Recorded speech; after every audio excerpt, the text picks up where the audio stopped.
Hello everyone, this is Warhawk Beyond 2040 and welcome to a very special video.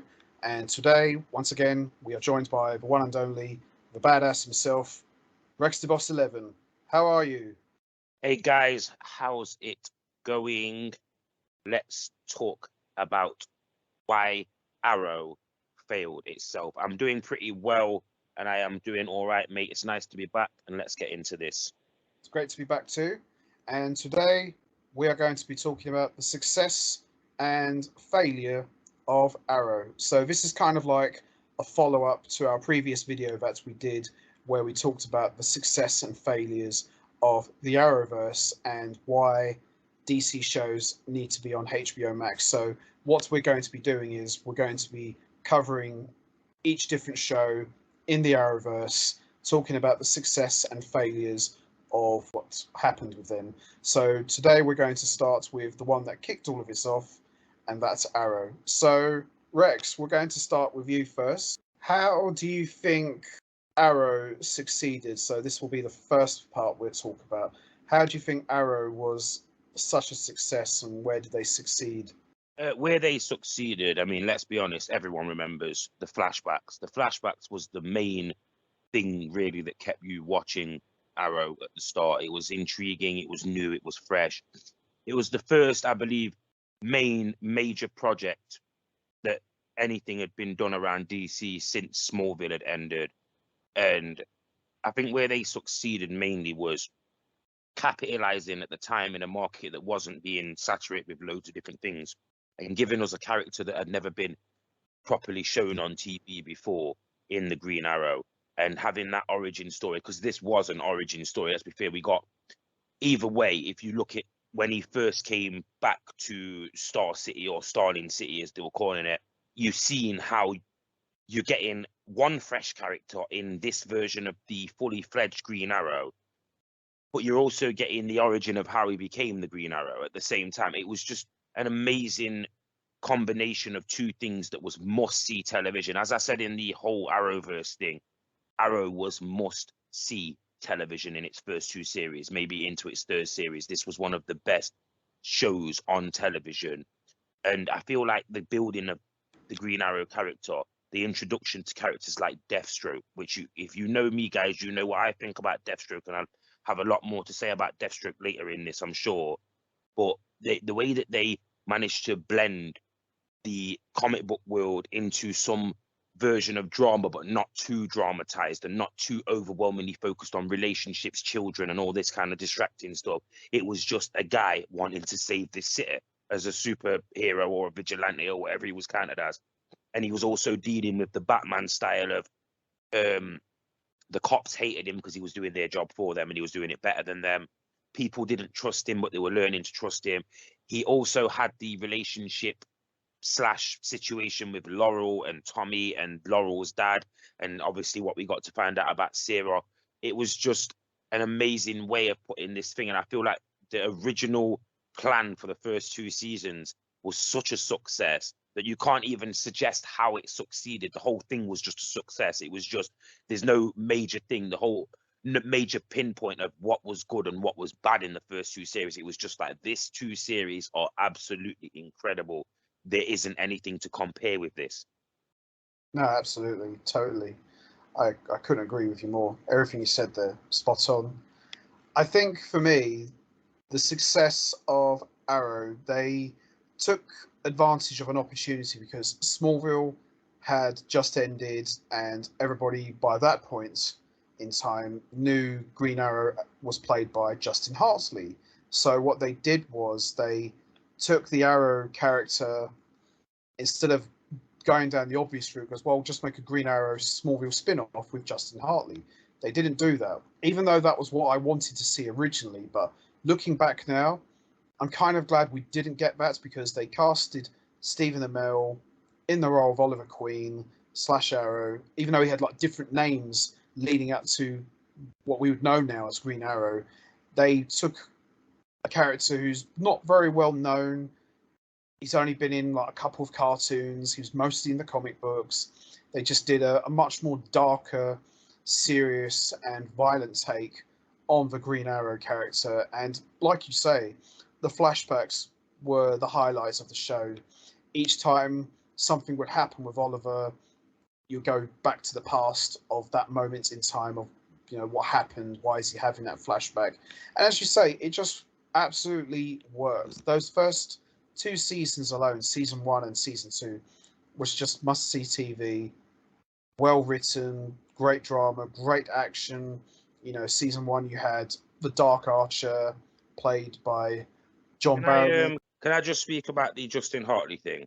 Yeah, go for it. I feel like there was rumors at the time as well that he felt like he was bigger than the actual role because he was guaranteed the role, or he felt like he should have been guaranteed the role.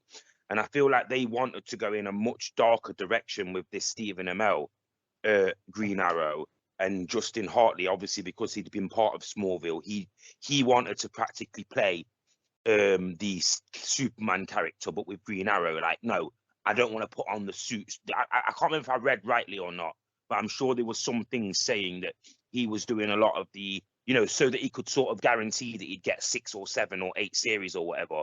He was trying to do the, I don't want to put the suit on, I don't want to do this.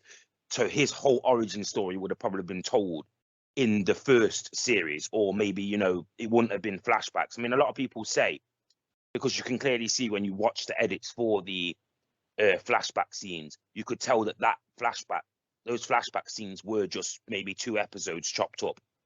They were the original 2 episodes or a pilot episode. I feel like that was the pilot episode. The original episode that we got was half of a pilot episode, and the first half of it would have been the island, flashing back to the island and all that. Like, you know, you get a big flash. And I feel like they decided at the last minute, or, you know, maybe it'll come out later, but I feel like a lot of that was to do with why Justin Hartley wasn't cast in the role. I feel like he wanted to either full-fledged go into the character, or I feel like he somehow wanted to do something else at the whole series. I read something about him being a little bit disgruntling backstage, or being a little bit disgruntled because of the direction that they went in, but it was to do with the fact that he refused to go in that direction, if you know what I mean. I don't know if that, I can't confirm that now, but I read somewhere which has said he was difficult after Smallville. The people that were trying to sign him up, he was very difficult, and they decided to recast him. I think from what I've read regarding Justin Hartley, when he was introduced in Smallville season 6, there was an idea, there was a plan to do a Green Arrow spin-off, but from what I've read, I don't know if there's any truth behind it, or it was Arrow, and it was Aquaman as well, wasn't it? Yeah, there was an idea. They actually filmed a pilot for Aquaman, didn't they? Yeah, it wasn't that good.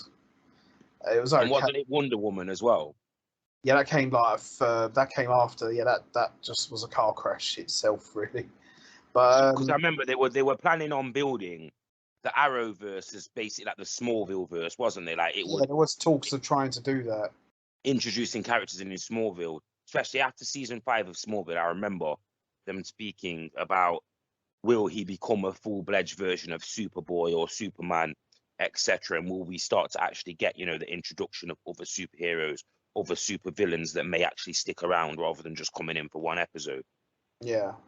But yeah, the whole premise, I think that they just wanted to reset. Like, there wasn't much sign of, like, they never, like, from what I've seen, nothing was referred to. Like, they never referred to anything to do with Smallville in this universe. Because, I mean, I know down the line they had different little cameos from different people, but they clearly tried to rebuild something with Arrow, didn't they?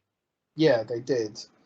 But as I said, there was a plan to give Justin Hartley a Green Arrow spin-off, but I think he rejected it. He said that he just wanted to do Smallville for now and see how things went, but I don't know if there's any truth to that story whatsoever. So the other thing as well, like, you know, season 1 of Arrow, you had like Dark Archer played by John Barrowman, who was fantastic, and then you had Arrow season 2 with Deathstroke as the main villain, played superbly by Manu Bennett. Still think we should have got a spin-off for that. But then other characters were introduced in Arrow. You had like John Diggle, you had Felicity Smoke, you had Thea, Roy Harper. You know, all these different characters introduced in the show. And a lot of these guys... Ray Palmer got introduced. Ray Palmer as well. Yeah. Sarah came back, didn't she? Sarah's character came back. Yeah, she came back as well. And then we got obviously Laurel as well. Laurel. What was his name? No, you mentioned it, didn't you? Roy. Roy was Arsenal, wasn't he? He was Arsenal. Yeah, as Arsenal. Yeah. So yeah. Characters, they all played such a big part. But for me, and this is where it still succeeded. But I think at the same time, where it succeeded, I think this is where I wouldn't say failed. Obviously, we'll get to the failure part a bit later on. But I think it just got a bit overcrowded.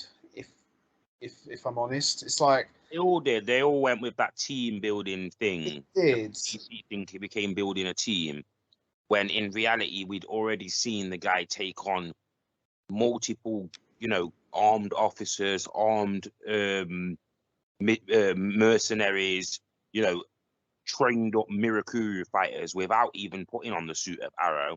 That's right. We didn't necessarily need him to have 6 or 7 people. Like, for instance, Diggle sort of stumbled upon the thing from being his bodyguard because he needed to keep up the presence as Oliver, didn't he? Yes. Now, what would have made more sense at the point was, because obviously going back, is if Diggle would have been doing some kind of vigilante work himself, and then they stumbled upon each other in the nighttime trying to save somebody else. You know what I mean? That type of thing. Yeah. It was a bit looking back on it, but you didn't see it at the time because obviously everyone was so excited in the first 2 series. It was a bit obvious, wasn't it? Like Diggle getting suspicious, obviously being an ex-Forces guy, getting suspicious of Oliver, and then him being the first person to figure out who Oliver really was. Oh, totally. It's like with the whole team thing, at the start, it started out with just Diggle and Oliver, because obviously, Diggle being an ex-soldier and a medic, so he's a war vet, so he knows the situations that Oliver's been in, like being on the battlefield. And then you have Felicity Smoke, the tech girl, and that was your team for most of that season. That first. Remember, at first he used to just go and lie to Felicity, didn't he, and trick her. Yeah. Say to her, she worked at Star Labs or whatever. He used to just go and trick her, didn't he, and say, "Can you have a look at this for me?" And then she started getting more suspicious as they started getting attracted to each other or whatever. Yeah. Well, originally Felicity, when she was introduced in season 1, I think she was only intended to be not a throwaway character, but she was just going to be for a couple of episodes, and that was it. Obviously, they must have had big plans for Diggle, to keep him around as long as they did. But Felicity was only meant to be for like a couple of episodes. But I think the audience just liked her so much. By season 2, they made a lot of proper permanent. Let's not completely kid ourselves. They knew that Oliver needed a love interest that was outside of Laurel. Laurel was bound to hate Oliver for the secrets that Oliver was keeping, and that was bound to come out at some point. The whole Sarah being on the boat and stuff like that. Yeah. Tommy obviously being with Laurel as well was a problem. Yeah. So you got to imagine they needed a love interest for Oliver. So more than I think the fans wanting Felicity, and I did like Felicity at first because she's hot, she's good looking, she had that cute vibe about her. But putting those two together, it killed that, didn't it? It took away that thing with Felicity that would attract you to Felicity, and it took away that thing that any female would have attracted towards Oliver, or any person who would be attracted to Oliver once you put them in a relationship together. Well, they didn't actually Oliver and Felicity didn't actually get together, quote unquote, get together till mid-season 3. So they did tease, like you say, they kept teasing the attraction. Kept putting it there though. In season 2 and season 3, like he kept going to her, she kept clearly knowing that something was suspicious about this guy. Yeah. She's obviously, let's be fair, she was a lovesick, I need to find a boyfriend type of geek girl, not the I can't get a boyfriend type of girl. It was she's the hot tech girl who can't get a man to love her because she's cleverer than him. That's how she was portrayed. So she started to figure out certain things. And with figuring it out, obviously, she started spending a lot of time, obviously, focused around Oliver. And obviously, he's on her mind more. He keeps coming to her and asking her for favors. And then eventually, you can get that 1 in 10 people that are watching would say, "Oh my God, won't these work as a great couple?" And it's like, yeah, you don't know what you're asking for. This is like wrestling. You don't know what you want. Together, you put these two together, it's not going to be what you think it is. No, it's not going to work. Don't kid yourself that you think it is, because it won't. Well, I mean, I didn't rush it. I only just rewatched the whole Arrow series, I think like a couple of years ago. They didn't rush it, but at the same time, you kind of like have to ask yourself, it was fine as it was. Did we really need to put these two Is it together? necessary? The question is, was it necessary? No. If you take out the whole Oliver and Felicity falls in love situation, does it affect the Arrow series from 1 to 4, 1 to 5? No. I think they In would a have. negative way, as in a positive way, it might affect it as in that we might have got better storylines and better things. But in a Yeah, we negative would have way, done. it definitely affects it. Like it's like the show definitely became worse because those two got together. Well, I think obviously we're going to talk about each season as we go along here, but I think where it really starts to go off the cliff with the whole relationship thing you're referring to is season 4 of Arrow. I think that's where it really starts to kick in. I mean, like you say, season 1, excellent. Season 2, rewatching it again, season 2 could very well be the best season of Arrow ever. Season 3, it was good, but I don't know. The Ray Shuggle stuff Season was 2 a bit was the weird best. for me. Season 3 was good, but it was convoluted. Yeah, it Had a better was budget in season 3, but they blew the budget. big You could time. clearly see that they used too much on-site or at location recordings and all that Rachel Gould stuff. The actor was highly paid because he was a really good on-screen actor, but he Yeah, should never have been cast in a role as an actual guy who had to fight. yeah, yeah. I would have probably not have picked that guy. I mean, he was It's a good actor. Darth voice, isn't it? I said it, and I'm going to say this on the recording. It'd be like Darth Vader taking off his helmet and it's James Earl Jones underneath the helmet. Like, you know what I mean? Honestly, it took away the character from me, the Yeah, he Rachel. kind of killed it. He spoke like a proper tough, unstoppable villain. And then when it all came down to it, he was nothing like Liam Neeson. They should have broken the bank to get Liam Neeson to even just reprise that role just for one episode. Yeah, at least one episode. They should have got Liam Neeson back because that was rumored at the time when they were looking to cast Rachel Gould. There wasn't a rumor of Liam Neeson coming back, but I think Liam Neeson denied it and said no one's ever approached me or talked to me about coming back to that role because he did say he would be open to playing him again, but nothing came of it. And quite frankly, he would have been far too expensive. But like you say, break the bank. You want the best, get the best. Flashback episodes.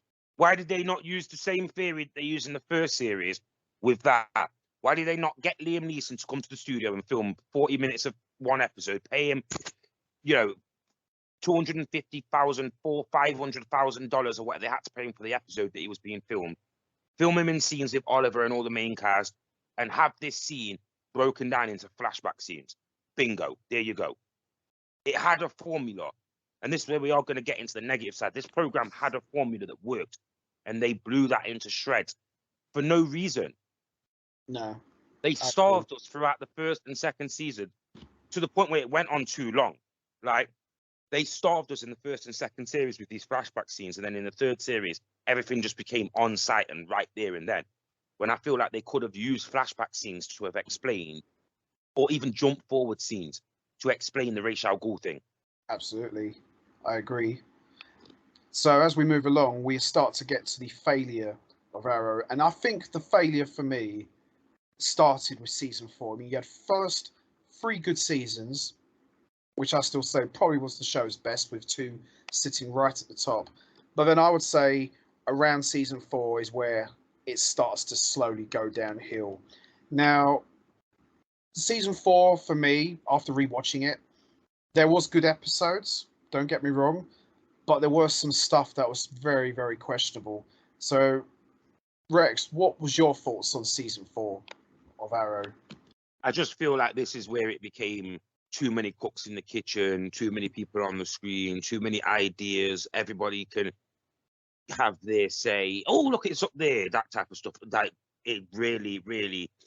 I feel like they dragged us through season 4 of Arrow. I feel like it took a massive leap off a cliff. I don't know what was going on behind the scenes in the programming and in the production, but Yeah, I kind of agree. there was people returning, wasn't there? There was people getting killed, and there was all sorts of stuff going off in season 4 that I feel like we didn't have any focus. It happened in The Flash as well, like season 4, season 5, but I feel like there was just no proper focus. Like, you know, they hadn't got to the point of people turning against Oliver yet and him becoming back to the vigilante and the hated guy, and they hadn't yet gone to the point where he'd become a full-fledged like good guy. I feel like they focus so much in those series with the drama side, all the things going off with Thea, all the things going off with other people, Diggle's wife being introduced, all these random characters, people coming back from the dead, Lazarus Pits, all this kind of stuff. People's got sons, people's got long lost sons, long lost girlfriends, all this other stuff. It was crazy, wasn't it? Like you didn't know where you were coming from. And then it felt like a lot of the time that they couldn't progress on anything. They just tell us something, and then 4 episodes later we'd go and hit back on it. And that was one of my biggest problems once again with the Flash as well. Like, are we following up on what we got told last week, or is that going to happen next week, or will it happen in 3 weeks' time, or that's just something we've got to forget about for now? Like, who knows? Yeah, I mean, there was one moment in season 4. It's where Laurel got killed off.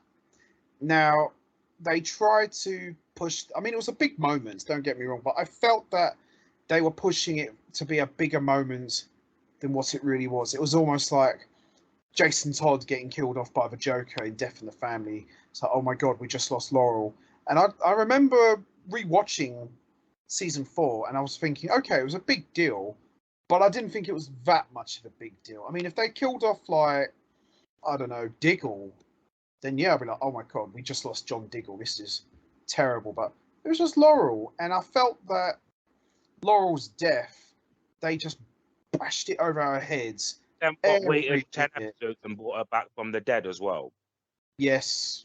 Because of the alternative universes nonsense. I mean, I will say, I'm sure that there were some behind the scenes things going on, because they already knew that they had Katie Lowes, or whatever her name is, Katie Lotz, under contract for a while after that. I think that she was supposed to have been the Canary that was in Legends of Tomorrow. And I think that they went back on that and put Siri. I don't know. I can't confirm this. It's just speculation. But it's so weird because they knew they were going to bring her character back. To have her die, it almost felt like it was, once again, one of those wrestling segments where we're just going to give you this for the sake of giving you this now. And in 4 weeks' time, like, like a loser leaves town match, but the guy comes back after 2 months. Yeah, because of some contract clause. Because he had a shoulder surgery and needed to go away for 2 months. Do you know what I mean? So we made him, why didn't you just give him an injury angle? Oh, because we wanted to make more money from the fans. Yeah, but you told us, like Ric Flair did it, didn't he? He retired and then came back 2 months later, and it's like, you can't do that. Like that's very, we're paid to see this guy not be part of the company anymore. Exactly. And this is the thing, that we've already invested time into this, killed off one of the top 5 characters in the program. What was your thoughts on Laurel Lance getting killed off in season 4? I mean, was it a big deal to you? It wasn't a big deal for her getting killed off, but it was just because it, in hindsight, looking back now, it looked stupid. Why kill her off to bring her back? Like, even if it was an alternative universe, did you just kill her off for the dramatic effect because you realized that because of the multiverse thing coming up, that you can get away with that stuff? Or was this just their way of trying to subtly introduce us to the multiverse by killing a main character and getting a good rating and then bringing her back to life after? Well, I mean, it's not even the fact that Laurel gets killed off. I mean, it's just the way she gets killed off. It's not like she got beaten down with a crowbar like Jason Todd did by the Joker, or she was in a burning building and the whole building exploded. She just got stabbed with one of Oliver's arrows by Damien Dark when they had the big prison riots. I thought, right, this isn't really a great death scene. For the sake of killing her. Let's be perfectly honest, they killed her for the sake of killing a main character. Yeah, and there was no build-up. There was no big build-up, oh, Laurel's going to die. It just felt like another episode. I was like, oh, we just killed someone off. Okay. And they milked it dry. They absolutely milked that death. And to me, it was not a big deal. I mean, nothing against Katie Cassidy. She was great as Black Canary, but I just didn't think the death scene was... Katie Cassidy, not Katie Lotz. Katie Lotz is Seer, isn't she? Yeah, Katie Cassidy played Laurel, yeah. Katie Cassidy's Laurel, original Black Canary, yeah? Yeah. Katie Lowes is the White Canary, Sarah from Legends of Tomorrow. So apologies, guys, if I said Katie Lotz before. This is actually Katie Cassidy, of course. Yeah. But they brought her back to life, didn't they? As they did bring her back Universe as 2 or Earth 2 or Earth Alternative Earth Laurel. Yes. And then he can still give her a connection with her actual dad, because her dad was dead in her universe, wasn't he? and Laurel was dead in this universe, so it put them back together, didn't it? Like the dad and her. Yeah, that's right. And it was all about Laurel's dad trying to reconnect with the good side of that alternative Laurel Lance. She ended up using him as like a shield or whatever, didn't she? I forget what she did. And she's like, look, I know that you're my dad, but you're not my dad. Yeah. I know you're the dad of this Laura. I'm not this Laura. I'm not, I'm different on my world. But, with, you had 3 tremendous seasons, and then you get to season 4, and as we said in the previous video, it's always the same thing.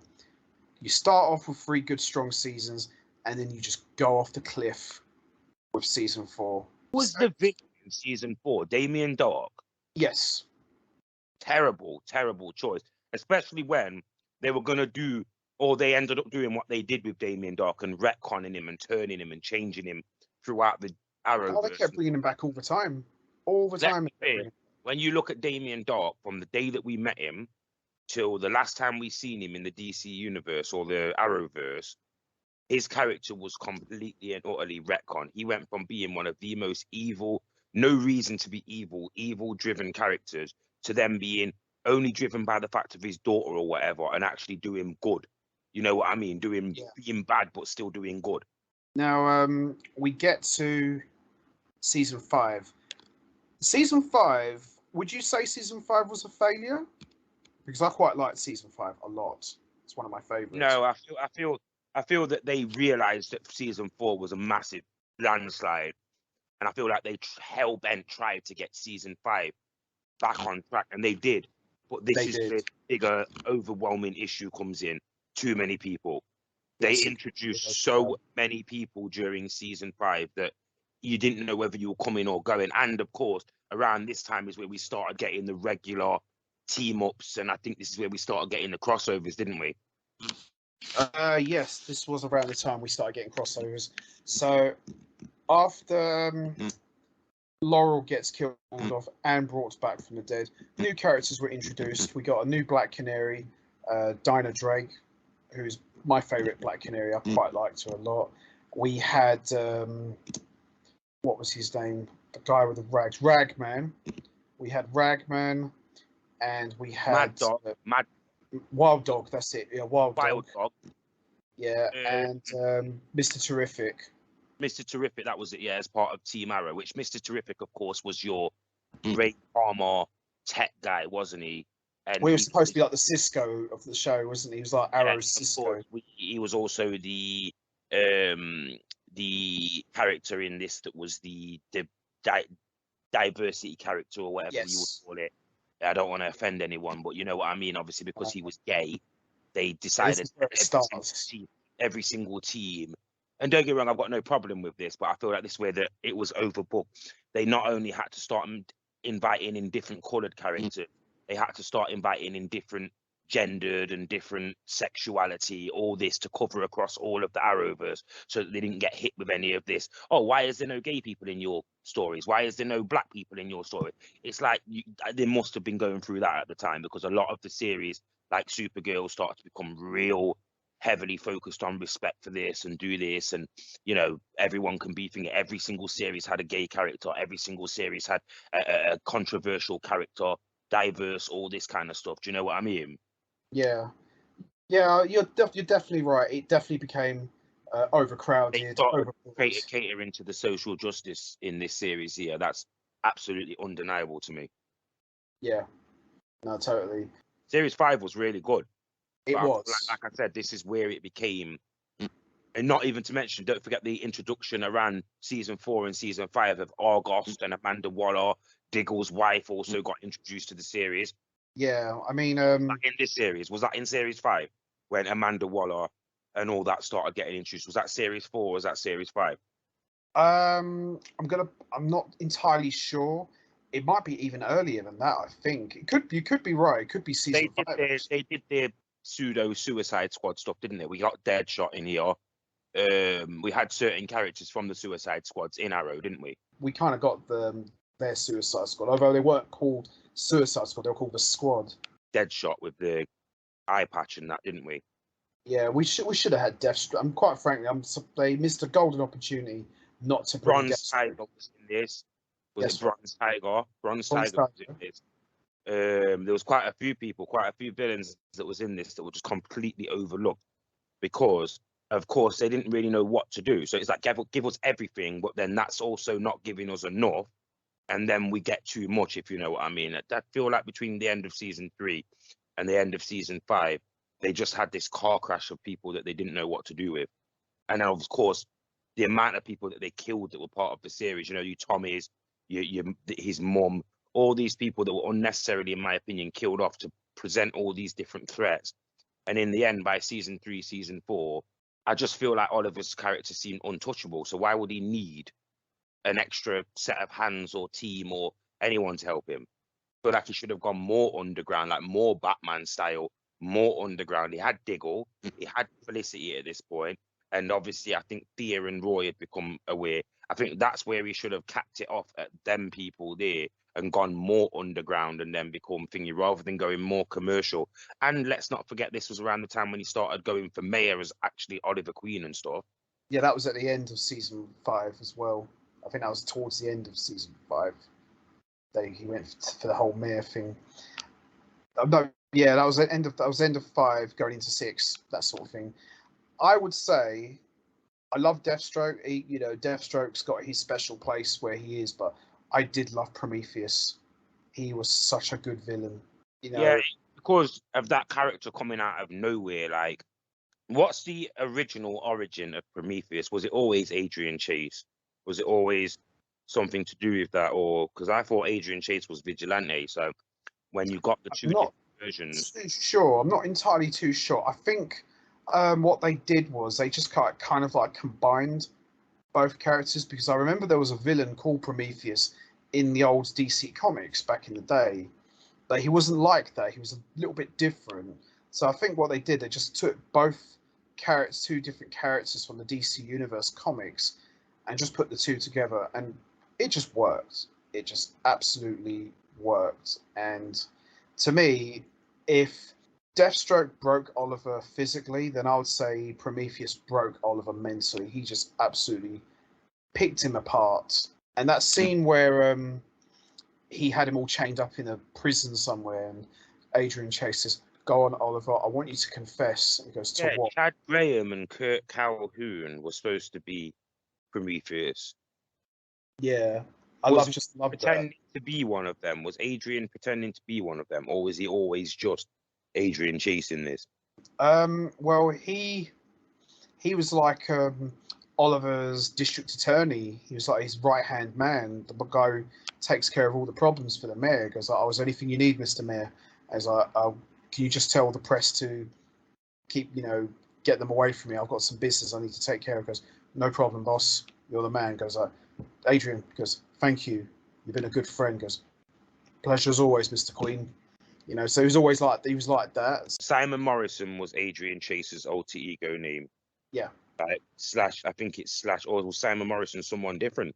All right. No, it is Adrian Chase. Josh Segura. Yeah, it is Adrian Chase. Yeah, Josh Segura. Yeah, fantastic actor. Fought by Talia Al Ghul, apparently. Oh wow. It's all from Arrow, apparently. All right. Yeah. Now I did love that scene though, where he goes, "Confess, Oliver. I want you to confess to what you did. Tell me, did you kill those people?" And then Oliver like screams and goes, "Yes, I killed them, and I liked it." And Adrian says, "Thank you." Brilliant, brilliant stuff. Yeah, Prometheus is also played by the Tommy Merlin actor, isn't he, in the Earth 2 thing? Remember, they had the flashback, not flashback, but they did the Crisis on Earth X or whatever, and the Earth X Doctor Prometheus is Tommy Merlin.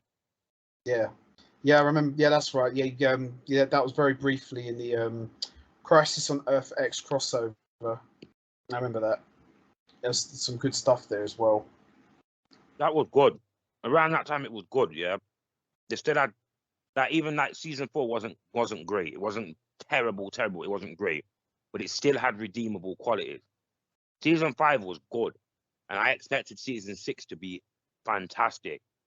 I, It really started to go downhill then. Like, I'm sorry, I it's did worse not. than season 4. I did not like. After rewatching Arrow, for a long time, for a really long time, I didn't like season 4. But then when I rewatched it again, and when I got to season 6, I said to myself, you know what?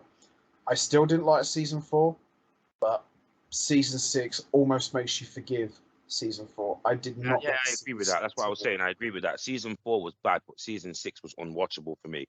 And it really, season 7's where the prison thing happened. Yeah, I stopped watching because season 6 was that bad that I was, I can't watch this no more. I honestly, it really turned me off at season 6.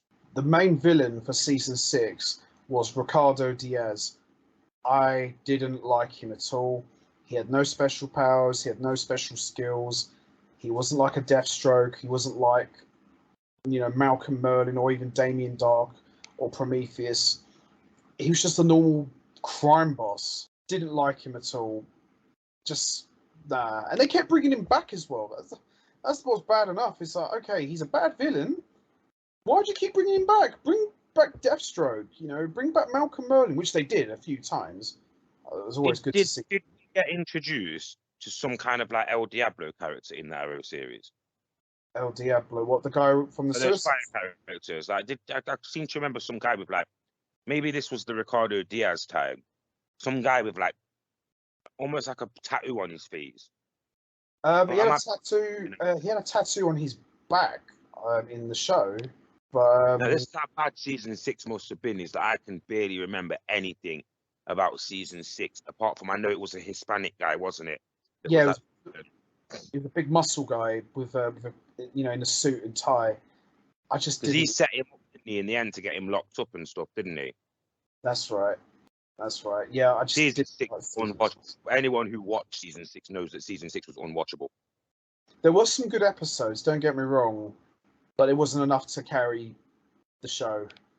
It really wasn't. I mean, I think probably one of the best episodes of season 6 was, I think, was where Diggle and Oliver had a big fight and they just trashed their base, something like that. Diggle started to question his leadership and they just got into a massive fight.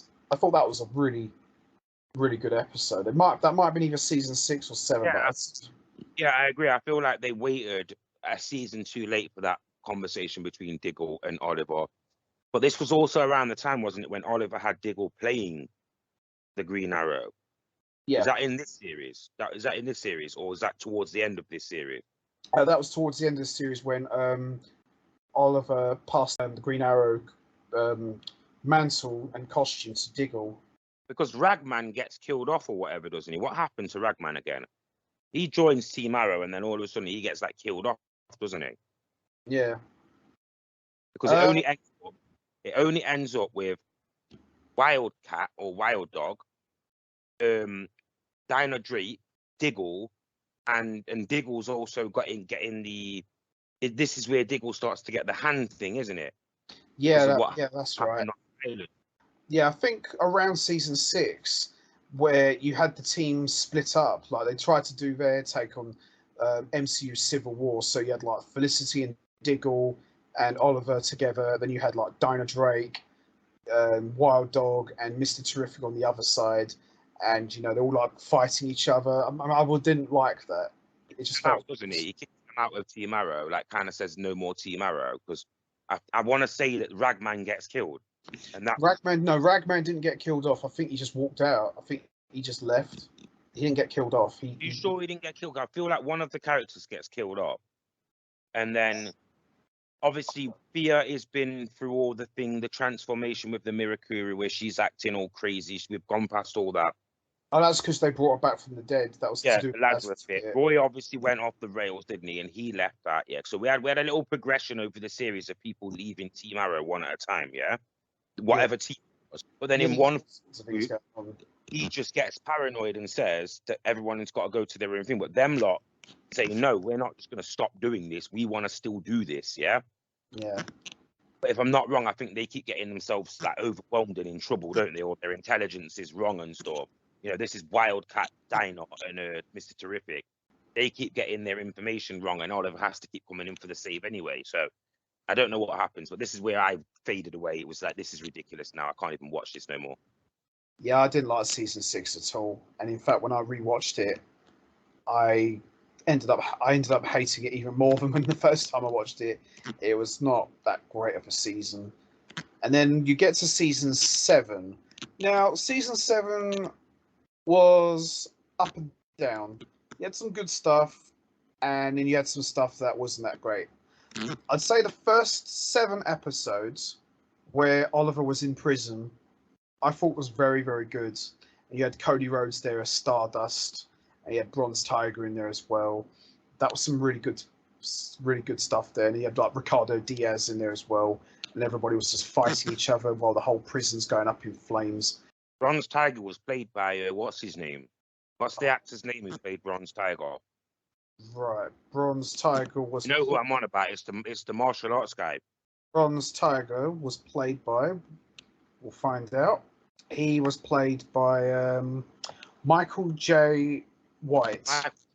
Michael J. White. He's the martial arts guy that I was thinking of. Yeah, he's a really good actor.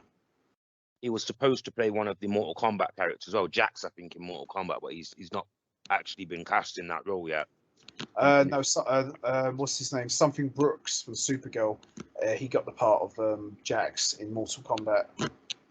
The guy who played Jimmy Olsen. Yeah. I know now he did, yeah, but I'm saying Michael J. White, throughout the reboot in the late 2010s, he played Mortal Kombat. He played Jax in the Mortal Kombat like web series things. Oh, nice. So, what was your thoughts on season 7 of Arrow? Season 7 of Arrow is, I've seen back the prison episodes and they are filmed very, very well. They clearly, obviously, threw everything into that first 5 or 6 episodes of season 7 because they had lost so much during season 6. But yeah. I think we can both agree that whether season 7 was good or not, the disdain and the taste that season 6 had left on Arrow, you would really, I'd be surprised if a lot of people have ever even seen season 7 in full. I've never seen it in full. I've seen the first 5 or 6 episodes, especially the ones that were based around the prison. Yeah. I thought they were filmed like The Island, but that they went back to the Island format of filming, although we got to see a lot of the season 7 prison stuff in a row. Yeah. Still jumped around a bit though, didn't it? It still jumped around. It did. Other stuff happening at the same time when that was happening. So it was good for that. But they did film season 7 like it was a completely alternative part of the show, which was great. The prison bit was great. What's the prison called again? I can't remember what the prison was called. Might have been Iron Heights, didn't it? It had like a name, like a like an Arkham Asylum name. It had a name, didn't it? Prison. Might have been Iron Heights. Might have been Iron Heights. Iron Heights is where it was. It was Iron Heights, yeah. Yes, it's supposed to be like their Arkham Asylum. Well, now around season 7, I mean, yeah, up and down. Probably a bit more salvageable than season 6, but yeah, the stench of season 6 still lingered in the carpet. But around this time, you had the Elseworlds crossover, and then towards the end of the Elseworlds crossover events, Oliver Queen met with the Monitor, and he made some sort of deal with him. Now, we wouldn't know what the deal was until we get to the Crisis on Infinite Earths crossover event. So we see at the end of season 7, Felicity's had the baby. Her and Oliver, they're already married by this point. They move away and live together, and then the Monitor appears and says, "It's time, Oliver. I need you to come and save the multiverse." What was your thoughts on this? Was you say this is a failure? Because, we talked a bit about that season 4's gone off the cliff and season 5 redeemed it, and in season 6 it went even further off the cliff. What would you say about season 7 overall? Would you say that was a failure or success leading up to the final season? I wouldn't say it was either. I'd say it was just an amicable ending. It was an amicable split. You knew it was time to end Arrow at that point there. Yeah. There is no way that they could have gone into a state. They would have completely have blown that program into pieces. Like, let's be fair, they had so much patchwork. And I'm going to say this once again with a wrestling analogy. It was very similar to Impact Wrestling in that 2017, 18, 19 stage. They needed to fill in so many cracks of what the previous promotion had left leaking that once they did get the actual floor to stop leaking, it was just, let's leave this as it is because we're satisfied. Let's just not have anybody in this room anymore. That's what happened with Arrow. They did enough satisfactory stuff in season 7 that it took away the bad taste, but it made it so that you knew, right, no more. I don't want any more of this. Yeah, totally. I agree. So we now get to the final season of Arrow. Now, this is a very short one. Arrow was 10 episodes, and obviously this is all leading up to the Crisis on Infinite Earths crossover events, and we learn here that the deal that Oliver made back in Elseworlds was he would trade himself to die in order for Supergirl and the Flash to live. So this is all setting up for the series finale. So, Rex, although there's only 10 episodes in Arrow season 8, what did you think of it overall? I think this should have been season 7. I think this should have been the way that they transitioned Arrow into helping out the other series. I feel like this was just completely... This was because the other series had started to fail at this point. Yeah. Like, they needed Arrow still being like, let's be fair, was there really an Arrow season 8, or was this just part of the other series to help the other series be able to, you know, they didn't know whether they could keep the Arrowverse going without Arrow, so they kept Arrow in the Arrowverse. I won't say they were unwatchable. It clearly showed, you know, they gave us a few episodes that were pretty much straight out of season 3 and season 4. Whether they were good or whether they were bad, it was the book. You know, you can clearly tell that every series, because they were 20 episodes long, had 7 or 8 episodes that were just always filmed in the same format, villain, whatever, villain of the week, etc. So you had a couple of them, but I just feel like, once again, the small bit that you take from every episode, whereas it started in season 1 and 2 and a little bit in season 3, was the flashback or the let's see what's going to happen with this side storyline. I feel like season, say, 6, 7, and 8, they completely abandoned that, and they just went with previously on Arrow and that stuff there. Whereas it's all building up, like you said, because we know that something did happen and then something gets revealed. Nothing really big happens between us finding out what the deal Oliver made was and when he made the deal. It's just Arrow, isn't it? It was just Arrow. Yeah, pretty much. Who was the main villain? In season 8, there wasn't really Exactly. a main villain as such. They made you focus on someone who was thinking. I would have liked to have seen, and I will bark on about this forever, I would have liked to have seen Deathstroke treated like a Penguin character in this, or sorry, a Joker character in this, where he just comes back every so often. I mean, Deathstroke did make a few appearances in the later series, didn't he, as like random roles and things like that, didn't he? But I believe Deathstroke did appear in one episode. Just, I think, more or less season 8 was just like wrapping up loose ends and some old story arcs and things like that. He's coming back to visit Oliver from the past, blast from the past sort of situation. Yeah. Like I said, the problem with season 6, 4, 5, 6, 7, and 8 is they weren't awful to watch, because if you know what the Arrow format was, they were like episodes of, it's basically like the WWE Raw. If you know what the format is and you like wrestling, then you can watch that at any point. Yeah. Once you take a step back from it and you say, right, let me put my reporter's head on here, or let me put my analyst head on here, can I pick any holes in this episode? And immediately you start to find 1 hole, 2 hole, 5, 10, 12. It's basically like a CinemaSins video. Before you know it, you're finding hundreds of things wrong with this thing. And I think once you take away the format of the Arrow out of your mind, you do realize in season 5, 6, 7, and 8, something went wrong here, didn't it? Yeah. They clearly didn't know what they were doing towards the middle of season 6. And then they just went back to what they thought they knew from season 4 and season 5, and it just didn't work. Well, the main thing with season 8, aside from building up the Crisis on Infinite Earths crossover, most of season 8 was Oliver going to different Earths, trying to look for these devices to help prevent the crisis from happening, or the anti-wave matter. So, like episode 1, he went back to an Earth where, you know, Tommy Merlin was still alive, and, you know, Malcolm Merlin's not the evil dad slash businessman. He's like the father-in-law.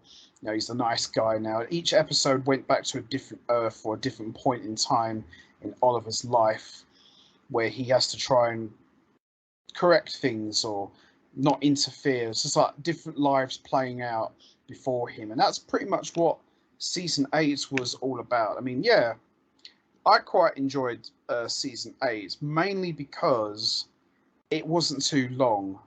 You know, like you said earlier, you could have a season where there's 22 episodes and it's probably about 7 or 8 that were really good, and the rest of them weren't that good. So I quite enjoyed season 8 for that format. And there was one episode in particular, episode 9, called Green Arrow and the Canaries, which was originally going to be a backdoor pilot for a show that unfortunately never got picked up. What do you remember about Green Arrow and the Canaries episode? What do you remember about that one? Well, I do remember that it was supposed to be the Birds of Prey reboot, wasn't it? Like they were supposed to get a series, or they were supposed to, before they got the film announcement or whatever it was, they were supposed to get a series. I feel like this could have been interesting because I feel like the actresses that were in the film should have just been in a 6 or 8 episode sitcom version of a DC that could be set around them with a bit of action here, a bit of comedy, a bit of this and that. I feel like it would have benefited them to have been in that rather than just be thrust into a major blockbuster film with Margot Robbie and stuff like that. Do you know what I mean? Like the actresses that were in it weren't terrible, but I feel like the failure of Arrow actually may have cost them, obviously the original people that were supposed to play the TV versions of those characters. I mean, a few of them had already been introduced, hadn't they? Huntress had already been introduced in the Arrowverse. Yeah, she wasn't in the episode, but yeah, she was introduced in season, I think it was season 2. There was definitely an amalgamation of these characters were in the Arrowverse already. You know, obviously we know that the Black Canary was already in there. I think it was just Harley Quinn, wasn't it? She was the only one that wasn't in the DCE universe or the DC TV universe. Sorry, the Arrowverse. The most you got with Harley Quinn was you heard someone laughing a lot behind the prison door and saying, "Oh, come and play with me," and then Amanda Waller will like bang the door and says, "Be quiet, we're not." Or you have like Deadshot say, "Oh no, we're not having her." He goes, "Why not?" I said, "No, I'm not in the mood for her. Let's go." So they hinted that Harley Quinn was there, but they never addressed her by name. But no, the Green Arrow and the Canaries episode was a backdoor pilot, and it was going to be with Oliver and Felicity's daughter in the lead role with Laurel and Dinah Drake. But unfortunately, it's never, it never got picked up. Was that fortunately or unfortunately? Because I feel like fortunately that never got picked up. That was all horribleness, I think. Yeah, it was not. I didn't think it was that good. I mean, I watched it again. It was okay, but it just felt like a rehash of something I'd seen before. So they kill off Oliver. He sacrifices himself twice.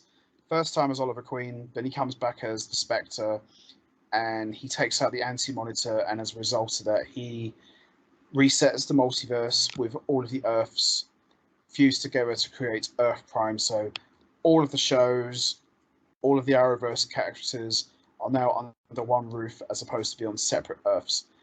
What would your thoughts on Oliver Queen getting killed off? Do you think that was the right move to do, or do you think they could have kept it open for him to come back? Yeah, you're forgetting that he'd already been killed in season 3, so yeah, that something we hadn't already seen. Yeah, but this is a little bit different. But it's almost like, what I said earlier on, the invincibleness of the Green Arrow, unkillable, unstoppable. But then, of course, when he wants and feels like to sacrifice himself for the better good, yeah, you know what? I didn't have a problem with him killing himself. I mean, it saved us from having to ask the question of, is this guy going to come back so that we can then get another series of Arrows? Certainly, and that's just looking at it from a critic's standpoint. I'm a fan of the Arrow. It kind of did leave you thinking, oh, surely they could just use the Lazarus pit or things like that, but none of that was mentioned. I go back to the way that season 6 left me feeling, it was time to end this. And I feel like anything on top of season 6, although whether it was really good or not, it's always going to be subjective. Because you're always going to get this. Season 6 was unwatchable. It was unwatchable at times. Yeah, not the whole thing was bad, but there were times when 41 minutes out of 44 were unwatchable. Yeah. And I'll be honest with you, it was so bad and it left such a bad taste in a lot of the casual fans' mouths that I think it's like the wrestling effect. I feel like season 7 and season 8, anything could have happened in season 7 and season 8. Oliver's ending was fitting. He wanted to save this city. That's not what he did. But he also did sacrifice himself for the greater of other people who had, to be fair, more ability and more power to stop whatever he was. So technically he did kind of save this city by sacrificing himself, because to be honest, and I'm going to say this, in the 6 to 8 or 9 or 10 years that this Arrow took place, the biggest problem to Starling City in that time was Oliver Queen. Yeah, totally. That's just from what I've seen of the show. From what I've seen of the show, looking at it from the eyes of a casual citizen, the biggest problem to Starling City in the 10 years that Oliver Queen was here was Oliver Queen. Yeah, definitely. So to save this city, you know how he saved this city, Warhawk? He killed himself and he sacrificed himself. And that's how he actually saved the city. So anyone debating whether Arrow didn't save this city or not, he did. He did.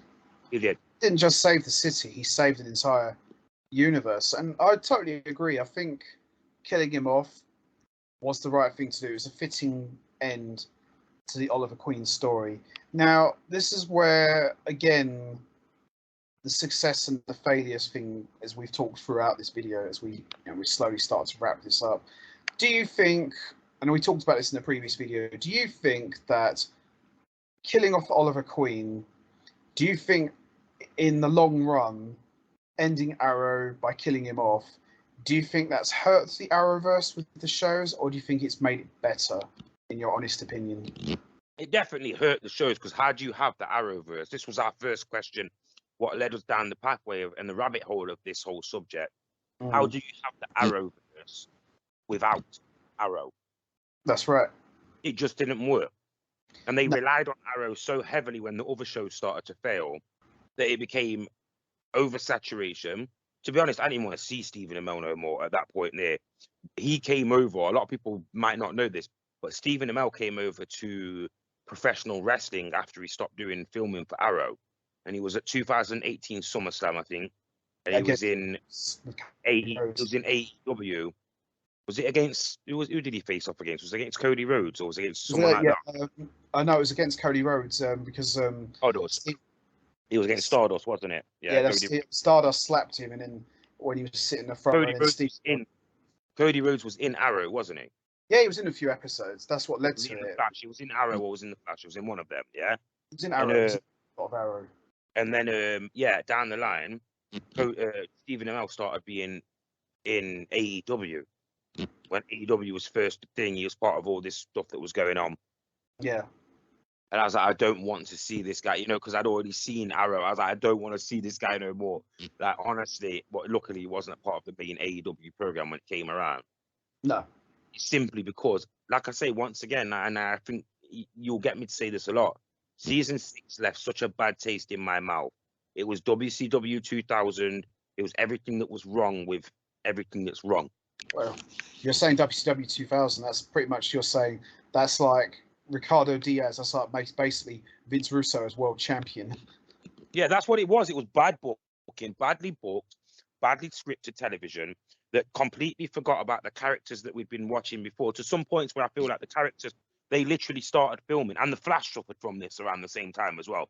Yeah. I feel like every time the cameras were rolling, they'd film 4 episodes in one day, because this must have been a production thing. They must have been filming multiple episodes at one time. But then when they stopped filming them episodes, it's like when they came back and filmed, you get episode, say, 6 to 8 being filmed all in the same block. But then when they came back for season 9, it's like the characters were completely taken out of the roles that they were in before. And they seem like the amount of times that Cisco would go from being the tough guy and the plucky guy to being the cowardly guy, to being the clever guy, to being the hip guy, to being the I'm cool. So it's just like, no, you can't keep retconning the little points of these characters in the Arrowverse. And I feel like, and I know that I'm talking about Flash characters there, but I feel like the whole thing started to spread way beyond the Arrowverse. You never knew what kind of John Diggle you were going to get one morning. You never knew what type of Oliver you were going to get. Now, Oliver could get away with it a little bit, couldn't he? Because he already had that split personality, tortured from the island sort of vibe to him. Yeah, he gets let off that a little bit. But a lot of the other characters, you can kind of get that feeling like they never knew how to book some of these characters from week to week. Yeah, totally. No, I definitely agree. The Queen's character, 1 minute she's a badass killer and she's bloodlust. The next thing she's a really soft, oh, calm down, Ollie, calm down, please. And it's like, wait, is this the same girl that was in the program 3 weeks ago that was, cutting people and slashing people and all that kind of stuff? I know, right? Well, overall, would you say Arrow as a show, success or failure? It can't be deemed as a failure, can it? Because of what it started and because of what it became and the legacy that it's left, it can't be deemed as a failure. I mean, overall, like I said, the Arrowverse got like a 6 from me overall because the good was really good, the bad was really bad. Yeah. And I think Arrow symbolizes that. Whereas with the other programs, you'll get to hear bad is bad. I don't care if one series was good. If two other series was bad, bad will be bad. But Arrow, I'm going to give it the benefit of the doubt. And once again, it's the same thing. Overall, I'm going to give it like a 6 out of 10. It wasn't a failure, but it wasn't a success either. It was something. Yeah, I mean, it was definitely something, but I'm not 100% sure what it was. Like, it had its effect. It did what it did. It gave us an eye-opening way into looking at these random and new characters in the DC universe, but it also killed a lot of that vibe. Characters being overlooked, characters being not taken seriously, quickly coming and then being killed off or being taken out of the program, characters being changed, tweaked, all this stuff. It just makes it meh.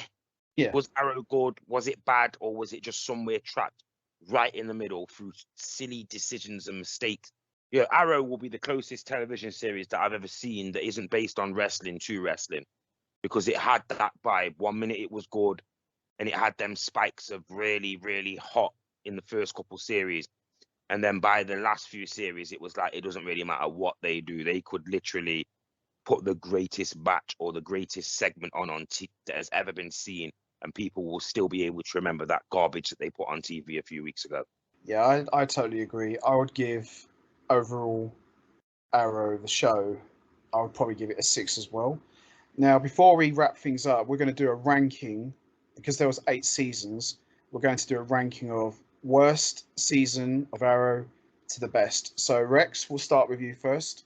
What would your ranking of seasons of Arrow, what would they be from worst to the best? I'm gonna say 2. I'm gonna say 2, 1, 5, 3, 7, 4, 6, and I'm gonna put 8 at the bottom because it just had nothing to do with that. Can you actually say that 8 was a series of Arrow? That was just a character. It was just based on the character of the Green Arrow. It wasn't even nothing to do with the Arrow series. It barely had any premise. It barely had any recognizable characteristics on the Arrow series. I do actually think that season 8 was the worst series of Arrow because it had no redeemable qualities at all for visual effect, as in what you were seeing. It was just copy and paste episodes with the storyline that Oliver was trying to keep a secret from. Honestly, I get anxiety from thinking about season 8, season 6, and season 4 because they were all had the same problem. Yeah, that was Oliver trying to branch out and do other things that was unnecessary to the character of the Green Arrow. This program is called Arrow. It's based on the Green Arrow. So why are we not focusing simply on the Green Arrow? We don't need to see Oliver becoming a dad, becoming a husband, becoming, a mayor, becoming any of that stuff. And I just feel like 8 was an amalgamation of all of those things that was like, right, this is just Oliver Queen. Yeah, more or less. Who he was by this stage. Yeah, everybody knew he was the Green Arrow. This was just Oliver Queen Arrow, not Green Arrow. This was just Oliver Queen. I mean, I'd argue a lot of the series weren't the Green Arrow. They weren't even based around anything to do with the Green Arrow. They were based around Oliver Queen trying to protect his identity. But, you know, when you break it down, I do say 2, 1, 5, and 3. Absolutely exceptional series of programming. Totally. But the rest of the series, I mean, honestly, 4, 7, 4, 6, 8. Even if I went 8, 7, even if I went, sorry, 7, 8, 4, and 6, which I'm sure that's probably what your order will be. Yeah. Even if I put 8 after 7, because 8 was a better series as 10 than 4 and 6 were as 24. But there was, for me, there was at least a few episodes in those 24 that were redeemable. And in 4, he was still playing Arrow, the Ra's al Ghul, Lazarus Pit affected Arrow that was a badass. He was still playing that character. He hadn't been watered down at that point there. So I'm actually going to say that 4, 6, and 8 are all in the same boat. They are all as bad as each other. 6 was much more unwatchable than 4. But 8 was unnecessary. 8, look deep down, when you look back at season 8, it was absolutely unnecessary to have Oliver Queen still in the Arrowverse at that stage there. After season 7 ended on a mediocre vibe, which was way higher than what we'd ended season 6 on, but we ended on a reasonable note, and then they brought him back, and I feel like it just fizzled out. I feel like those 10 episodes designed into the Crisis on Infinite Earths were just so unnecessary. I feel like you could have just brought Oliver back in the Flash episode or the Supergirl episode before Crisis on Infinite Earth, and you would have got the same premise. They basically just filmed 10 episodes to keep Arrow running for the ratings, or for the transition and the follow-on to Supergirl and to Flash to keep the series running. Yeah, yeah, definitely. No, you're absolutely right. My ranking, I'm going to say season 2 was absolutely, you will not get any higher than that. By far the best. The characters, the flashbacks, the development, the must-see. Honestly, I was greedy for Arrow in season 2. I'd watch it online. I'd watch it live, so that because I couldn't wait. I'd watch it. In fact, I'll tell you this: I started watching Arrow live before I started watching wrestling live. No, totally. I would say season 2 was the best. Then I would say season 5 was second best. I thought season 5 was really good. Season 1, I would put there at number 3, was really good as well. I quite enjoyed 3. Number 4, I would say season 3. I quite like the Ra's al Ghul stuff to a point. I enjoyed the stuff with 2153. Did you go 2153 for your first 4? First at number 1 is season 2. Yeah. Number 2 is season 5.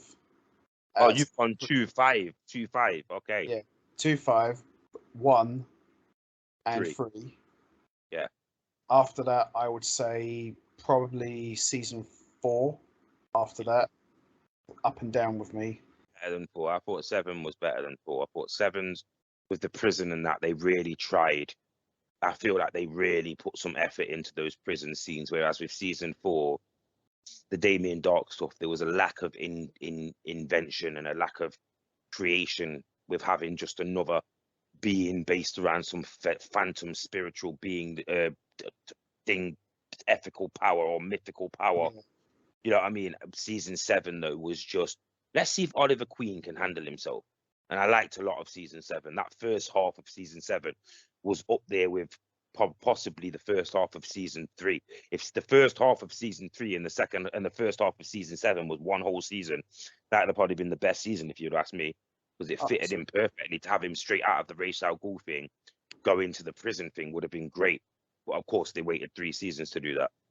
Then after season 4, I would say season 7, all those reasons you mentioned. I'm going to say season 8 was half and half. There was some good, and I wouldn't say there was some bad, but there was just some stuff that I didn't care for much. I would say the worst season for me was season 6. Yeah, but can you say, though, that season 8's 10 episodes hold up against season 6's? Because not all of season 6 was completely bad. And I'm saying it was unwatchable as a whole. But if it had 20 episodes, 14 were unwatchable. They were crap. Yeah. Yeah. And then maybe 4 or 5 were decent, and then 2 or 3 were really good.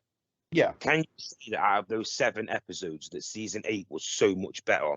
Season 6 at least had a premise. I know the Ricardo Garcia character was awful, and he was unwatchable at times. Yeah. He came across like a steadied up prison yard villain. Like, he would have been the guy who would have been more believable being the villain in the season 7 when he was in prison. You know what I mean? But the Ricardo character, I still feel that we had a basis in season 6. Whereas in season 8, in hindsight, you can look back on season 8 now because you know what it was. I feel like without knowing any of those things during season 8, episode 3, 4, 5, 6, 7, 8, etc., it was quite head scratchy. It was like, what's going? Where are they going here? What are we doing? Why is he coming back alive? Why is he coming back alive as different people? Like, you know what I mean? Like in season 6, you didn't get any overwhelming stupidness. It was just bad programming, in my opinion. Now, obviously, I understand why you're ranking those separately, but I'm just asking, can you really say that season 6's best 10 episodes were that much worse than season 8's 10 episodes? I wouldn't say that, season 8's worse than 6 or 6 is just worse than 8. I feel like they're both as bad as each other. 4's in there as well. But I feel like there were more redeemable qualities to 4. I feel like 8 was filmed better than 6, but 6 still had more character development. I mean, 6, the problem that I had with 6 was because of the overload of characters. More than anything, season 6 was just too much. I felt 6 just dragged on far too long than it should have done. I felt the whole Arrowverse at season 6 dragged on. I felt when Arrow was at season 6, Flash was at season 4, Supergirl was at season 1 or 2. I felt like the whole Arrowverse then was just yawn. Yeah, it did. But those would be my rankings. But I think we can both say that the best season of all is season 2, without a doubt. I mean, I am sure that we'll do a video in the future about which was the best program to the worst. But I'll already outright say Arrow was still the best DC program that went beyond, say, 3 series. I mean, Stargirl will compete with that this year, I'm sure. But when I get to Stargirl season 4, I will then be able to say, right, can it have 4 decent to really good series of Stargirl? Because, half of the anxiety in me says that Stargirl won't be able to get to 4 series without it having a bad series. It's very hard to know where a show like Stargirl or even Superman and Lois will be the next year or 2. But they both have been signed up for season 3. Started off very well, like Arrow did, like The Flash did, like Supergirl did. But then we all know what happened after season 3. Midway through season 3, they either ran out of money or they ran out of ideas, or they were so focused on whatever was coming next, i.e. The Flash, Supergirl, etc., that the production team got taken. I feel like they've got what I call the DC starter production team with Greg Berlanti and all them. I feel like they start production very, very well in every series. You get this great origin situation showing us what the character's about, etc., etc., etc. And then around about season 2 or 3, I feel like all of those people get moved on to a different project. They focus on that other project, and then new people come in, and something happens. Well, we'll just have to see really what's going to happen with those shows. But I think you and I both can agree that season 2 of Arrow was by far the best thing the show ever did. It's definitely the heights that Arrow got to cannot be matched. No, it will take a lot for anything to come out on as a television series and reach the 9.99 the Arrow in its first series and second series for anticipation, waiting, entertainment, character building, all that. You won't get a better program. Nothing can match that, I don't think. But when it comes to low, boy, did we get low in like the 1s and 2s with Arrow, some of the episodes. Maybe even, I'd argue, say maybe some of that season 6 was 0.5, 0.7 out of 10. Like, bad, very robotic acting, very centered around sort of One Tree Hill dramatized stuff. But like I said, overall, it's going to take a lot for any series to overcome what Arrow was at its height and at its strength. Absolutely, definitely. So we are going to wrap this up now. What was your thoughts on Arrow? Do you think it was a success? Do you think it was a failure? Do you agree with what me and Rex said about the good points and the bad points that we've both made? Which was your favourite season? Was it season 1, 2, 3, 4, or 5, or 6, or 7, or 8? And which one do you think was the worst season? You know what to do, guys. Hit the like button, hit the subscribe button, leave your thoughts and comments down below. And Rex, this was an absolute pleasure as always, talking about the success and failures of the Arrowverse shows, starting with Arrow. Great having you as always. It's been an absolute pleasure. And I will say this, and I don't know why I've waited so long in the thing to say this. Also, the day changes as well. We didn't even mention that, but the day changes where they would change the night that the program would be on continuously over the years. I'm sure this program started on a Wednesday, ended up finishing on a Wednesday, but it went around Thursday, Tuesday, Monday, and Sunday at some point. So obviously that factor into why a lot of people couldn't even keep up with the schedule to Arrow.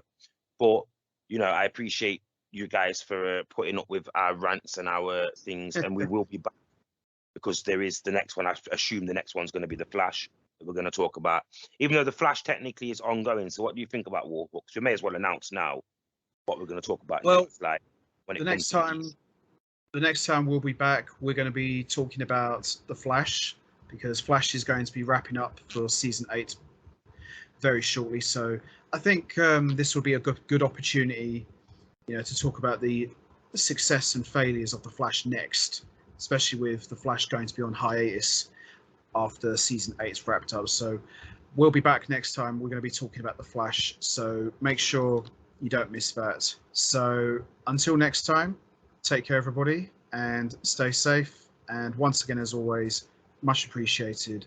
Thanks for listening. And Rex, great having you here as always.